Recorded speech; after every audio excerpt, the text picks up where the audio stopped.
Orleans অঙ্গরাজ্যের একটা পরিবারের একটা ঘটনা।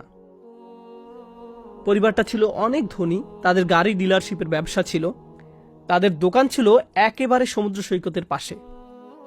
তারা দামি দামি গাড়ি আমদানি করত এবং বিক্রি করত। এরপর হ্যারিকেন ক্যাটরিনা আঘাত হানল। ক্যাটরিনা এসেছিল বিশাল জলোচ্ছ্বাস নিয়ে এবং এর ফলে তাদের কেনা সকল গাড়ি ভেসে গেল। একমাত্র লেক্সাস এলএস মডেলের একটা গাড়ি বর্তমান ছিল এবং পরিবারটা এই গাড়িতে করেই হ্যারিকেন আক্রান্ত এলাকা থেকে পালিয়েছিল। দুর্যোগ শেষ হওয়ার কয়েক মাস পরে স্টেটের সবকিছু খুলে দেওয়ার পর আমি আবার তাদের সাথে দেখা করতে গিয়েছিলাম। যে পরিবারটি মাসে প্রায় 2 কোটি টাকা আয় করত, তারাই এখন সেই লেক্সাস গাড়িতে করে পিজা ডেলিভারি দিচ্ছে। পরিবারটি এখন এই কাজ করছে। এক ব্যক্তির পিজা দোকানের জন্য তাদেরকে হায়ার করা হয়েছিল। মা বাবা দোকানে পিজা বানাতো আর ছেলে লেক্সাসে করে সেই পিজা ডেলিভারি দিত। আমি যখন এটা দেখলাম, কল্পনা করতে পারেন অন্য কেউ যদি এরকম পরিস্থিতিতে পড়তো, অন্য কোনো মিলিয়নিয়ার যদি এভাবে দেউলিয়া হয়ে যেত, তাদের কি হতো? তারা সম্পূর্ণ হতাশ হয়ে যেত, মদের বোতল হাতে জীবন পার করে দিত। কারণ তারা মনে করত যা তাদের ছিল তাই তাদের শক্তিশালী করেছে। এখন যেহেতু এই সম্পদ হারিয়ে গেছে, আমার পক্ষে আর এই পরিস্থিতি মোকাবেলা করা সম্ভব নয়, এই ধরনের ক্ষতি সহ্য করা সম্ভব নয়। কিন্তু এই পরিবারের ক্ষেত্রে যখন আমি তাদের সাথে দেখা করলাম, সবাই খুবই শান্ত, নির্বিঘ্ন। বাবার অনেক বয়স হয়েছিল।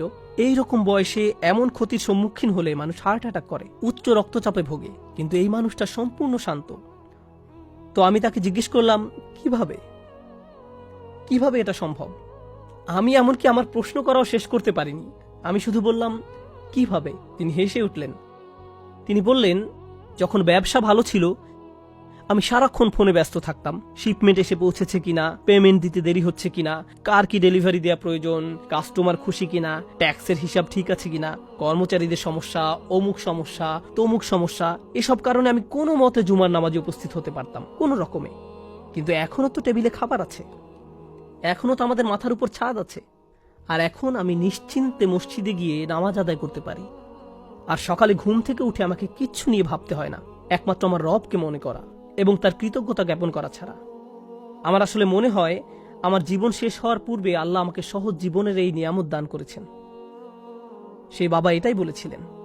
কোনো সাধারণ মানুষের পক্ষে এভাবে কথা বলা সম্ভব নয়। আপনি যদি এমন কথা অন্য কোনো ব্যবসায়ীকে বলতেন, সে বলতো এই লোকটার মাথা নষ্ট হয়ে গেছে, তার সকল সেন্স নষ্ট হয়ে গেছে। আর এই জন্যই এখন সে তার মাথায় এই পরিস্থিতির একটা যৌক্তিকতা খুঁজে নিয়েছে। আপনাদেরকে একটা কথা বলছি, একজন মানুষের পক্ষে কেবল তখনই এভাবে কথা বলা সম্ভব যখন সে বুঝতে পারে যেসব জিনিসের পিছনে সে ছুটছে তা দুর্বল।